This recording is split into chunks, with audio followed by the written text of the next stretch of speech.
दोस्तों, अब हम सीखेंगे पास्ट सिंपल में जब कोई चीजें पास थी उसके लिए हेल्पिंग वर्ब हैड यूज करेंगे। अगर बात करें पहचान की तो हिंदी के वाक्य में पास था, पास थी, पास थे में हैं या फिर रिलेटिव हैं आएंगे। चलिए आगे समझते हैं कुछ उदाहरण से। बच्चों के पास खिलौने थे, पास होने स्थिति को बताया जा रहा है। रामू के 4 बेटे थे, रिलेटिव्स की स्थिति को बताया जा रहा है। मेरे पास पर्याप्त खाना था, यहाँ स्थिति भी पास होने की संभावना बताया जा रहा है। मुझे बुखार था, यहाँ भी मैं की स्थिति बता रहा है। वहाँ 4 कमरे थे, यहाँ मैं की स्थिति को दर्शाता है। वहाँ 4 कमरे थे, यहाँ में की स्थिति को दर्शाता है।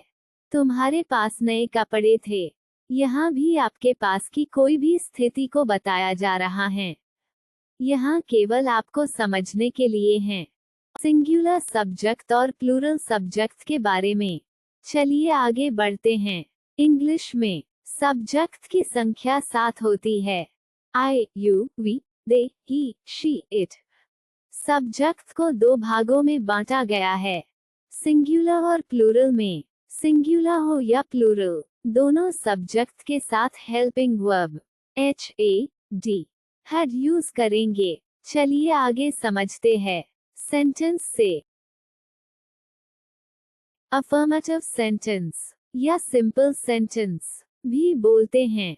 फॉर्मूला, पहले सब्जेक्ट फिर हेल्पिंग वर्ब हैड और अंत में ऑब्जेक्ट। दोस्तों, याद रखना है पास्ट में सब्जेक्ट सिंगुलर हो या प्लूरल, दानों के साथ हेल्पिंग वर्ब हैड यूज करेंगे। चलिए एक सेंटेंस लेते हैं।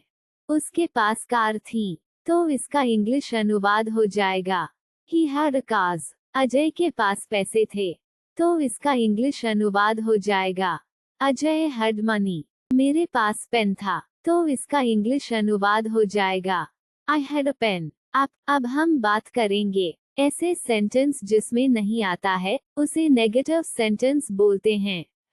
लेकिन पास होने वाले नेगेटिव सेंटेंसेस में थोड़ा सा हेल्पिंग वर्ब में बदलाव है।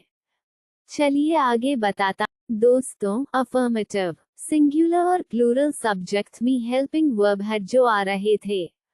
अब नेगेटिव सेंटेंस में दोनों सिंगुलर और प्लूरल सब्जेक्ट के बाद helping verb did, did not के बाद हैव, अंत में ऑब्जेक्ट यूज करेंगे। चलिए इसे ठीक से समझने के लिए आगे बढ़ते हैं। पहले बात करते हैं फॉर्मूला की। पहले सब्जेक्ट फिर हेल्पिंग वर्ब डिड नॉट, उसके बाद हैव, फिर अंत में ऑब्जेक्ट। चलिए आगे बढ़ते हैं। सेंटेंस है उसके पास कार नहीं थी। इंग्लिश अनुवाद हो जाएगा he did not have a car. Ajay के पास पैसे नहीं थे। इंग्लिश अनुवाद हो जाएगा Ajay did not have money. मेरे पास पेन नहीं था, तो इसका इंग्लिश अनुवाद हो जाएगा I did not have a pen. चलिए आगे बढ़ते हैं। अब सीखेंगे इंटरोगेटिव सेंटेंस। इंटरोगेटिव सेंटेंसेस ऐसे शब्द जिसमें सब्जेक्ट से पहले क्या आता हो, उसमें हेल्पिंग वर्ब पहले आएगी, जो कि डिड हैं।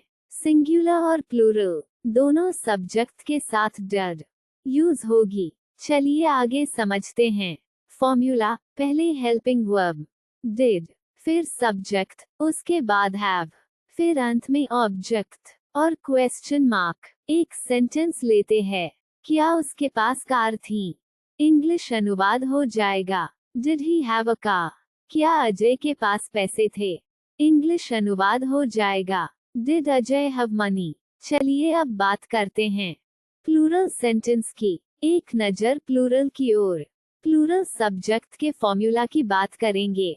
इसके साथ भी पहले हेल्पिंग वर्ब डिड, फिर सब्जेक्ट, उसके बाद हैव और फिर अंत में ऑब्जेक्ट और क्वेश्चन मार्क। एक प्लूरल का सेंटेंस लेते हैं।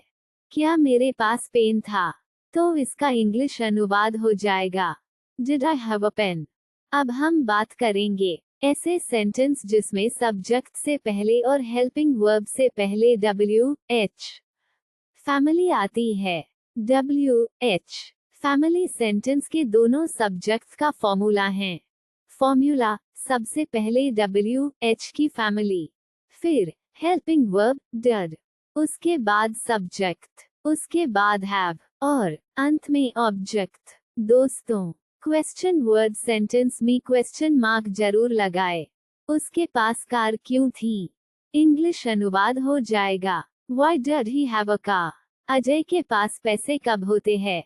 इंग्लिश अनुवाद हो जाएगा, When did Ajay have money? मेरे पास पेन कब था? तो इसका इंग्लिश अनुवाद हो जाएगा, When did I have a pen? दोस्तों, इंटरोगेटिव और WH फैमिली के नेगेटिव सेंटेंस भी होते हैं। इंटरोगेटिव सेंटेंसेस नेगेटिव में इस तरह होते हैं। फॉर्मूला, पहले हेल्पिंग वर्ब did, फिर सब्जेक्ट, उसके बाद नॉट, फिर हैव, और फिर अंत में ऑब्जेक्ट और क्वेश्चन मार्क। एक सेंटेंस लेते हैं, क्या तुम्हारे पास कार नहीं थी? तो इसका इंग्लिश अनुवाद हो जाएगा, Did you not have a car? इसे ऐसे भी बना सकते हैं, Didn't you have a car? WH family sentence negative. Plural formula, पहले WH फैमिली, फिर हेल्पिंग वर्ब did, फिर सब्जेक्ट, उसके बाद नॉट, फिर हैव, और अंत में ऑब्जेक्ट क्वेश्चन मार्क। एक सेंटेंस लेते हैं, तुम्हारे पास कार क्यों नहीं थी? तो इसका इंग्लिश अनुवाद हो जाएगा, Why did you not have a car? इसे ऐसे भी बना सकते हैं, Why didn't you have a car?